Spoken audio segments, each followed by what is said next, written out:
Good morning, everyone. My name is JuliaMorris, and today I'll be presenting on an important legal concept that deeply affects the school environment. Tort liability, including negligence and strict liability. This presentation is part of my coursework for school law at the University of West Alabama. Let's begin with the basic definition. A tort is a civil wrong that causes harm or loss in schools. Tort liability usually comes into play when an individual, like a teacher or administrator, fails in their duty of care to students, leading to injury or damage. There are three key categories of torts we'll explore today. They include intentional torts, negligence, and strict liability. Each has its own definitions, examples, and legal implications.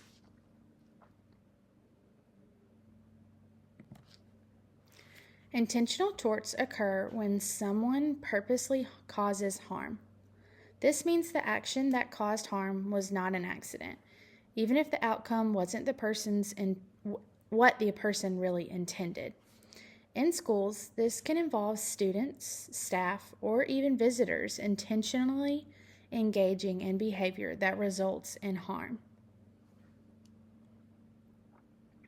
The most important part is that the person meant to do the harm, even if they didn't mean for the exact harm to happen.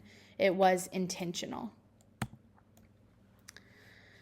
Some intentional tort types include things like false imprisonment, like locking a student in an office without proper authority, assault, a teacher or student threatening violence.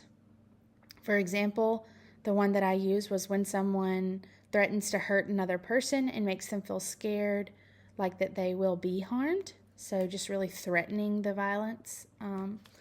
Battery is another one, and it's physical contact like grabbing or punching. So physically touching someone. Intentional infliction of emotional distress can also be used as IIED. This includes severe bullying or public humiliation by teachers or students. So if someone does something very mean or outrageous that causes another person to feel emotionally hurt or upset. Intentional tort examples. Here's some more examples. Just an exact example from of something that may have happened or some research that I personally did to see what these meant. False imprisonment includes like a group of students holds another student in a locker or bathroom. It could even have something to do with a principal locks a student that is being very disruptive in an office without any notification or proper causes. Assault, a teacher angrily raising a ruler at a student and threatening to hit them. Battery is a teacher grabs a student by the collar, punches another during a fight, students, for example. And then intentional infliction of emotional distress, maybe a teacher mocking a student in front of the class, or maybe even a student bullying another one online, causing anxiety or some sort of emotional distress for that student. Negligence is the next tort I want to discuss. It is probably the most common tort in schools. It happens when staff don't take reasonable steps to prevent harm. This could be anything from not supervising students properly or to ignoring known dangers. Negligence happens when someone does not take proper care, and this causes someone else to get hurt.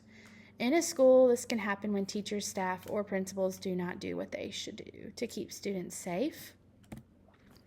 Let's break this down a little bit more. For example, not watching students, a lack of supervision can lead to fights or injuries.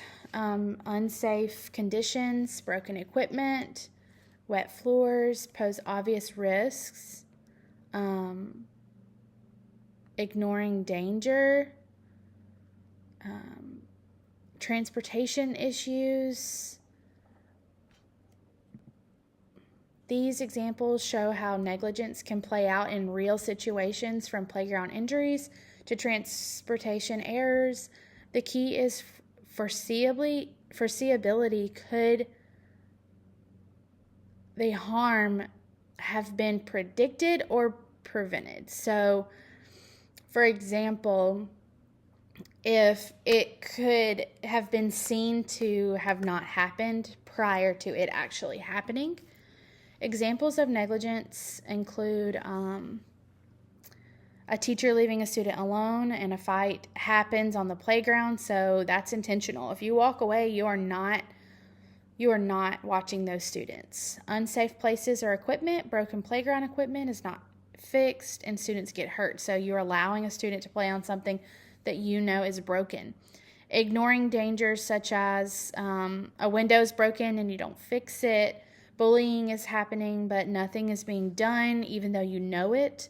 Problems with transportation. Bus drivers breaking traffic rules, causing accidents that hurt students. A student is sent home with the wrong person because the proper steps were not followed. A lot of times, this problems with transportation, it not necessarily the bus driver, because I know that they have to follow some strict rules, which is great for the safety of our students. But for example, if a student goes home with someone that is on their list, but they're not supposed to go home with them for a certain reason and we are unaware of it, it's something that always crosses my mind that,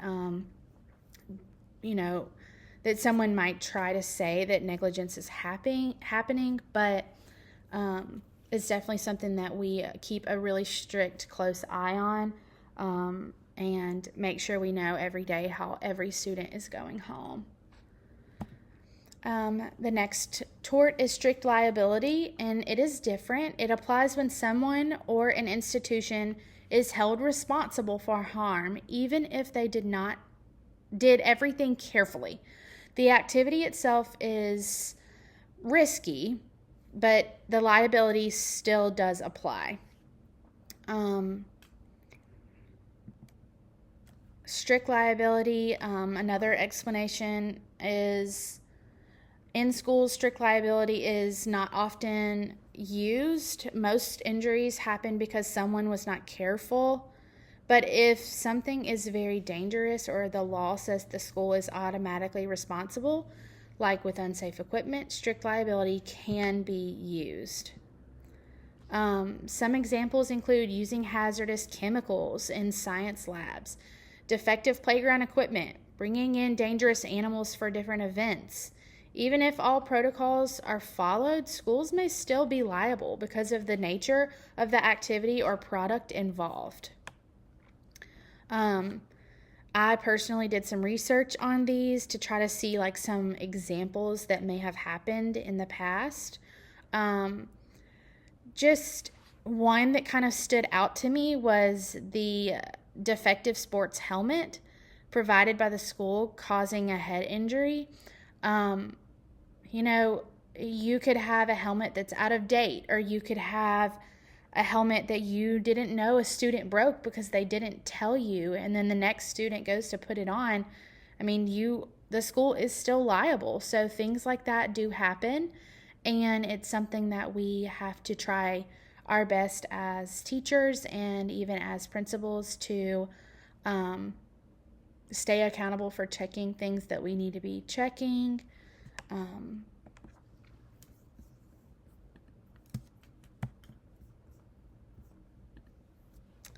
Duty of care is a central concept.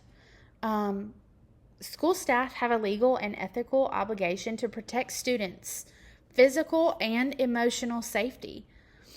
Think of it as acting like a reasonable parent while students are under our supervision. So we are their caretaker when they're with us. So we do have to think about their physical safety, their emotional well-being, protection of property, and prevention of harm for them.